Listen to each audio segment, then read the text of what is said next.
Lakini ndugu yangu, sasa hivi pamekuwa na trend huku Uswahilini kwetu kwenye sehemu kibao bwana, kuna dry cleaner kibao zimefunguliwa. Mbele bango zuri, bomba la bango. Ukiingia ofisini wana mashine hii moja ya kuoshea. Sio mashine moja bwana.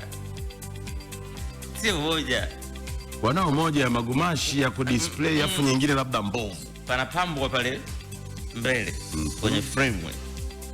Total dry cleaner. Proper kabisa. Unakutana na reception pale. Mtoto mzuri. Alafu kuna vioo vimeziba pale. Huoni nyumba. Unamwona tu receptionist na vinguo baadhi vilivyofuliwa vimewekwa hapa upande wa kulia. Kwenye nylon hizi.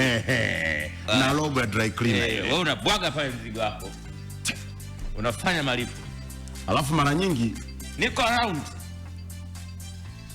Unaondoka, watu wanaingiza uani. Ukiwekwa uani unakutana na wakina Juma. Kuna kina mama wako kama 100 huko. Wana vigoda yani. Dry cleaner nyuma ina wafuaji kama 15. Wamepangana pale. Mizigo inatupwa tu. Hiri. Wewe unavaa kwa confidence, unajua chuma kimepita kwenye mashine. Kumbe ni mikono ya mwamba. Sasa kinacho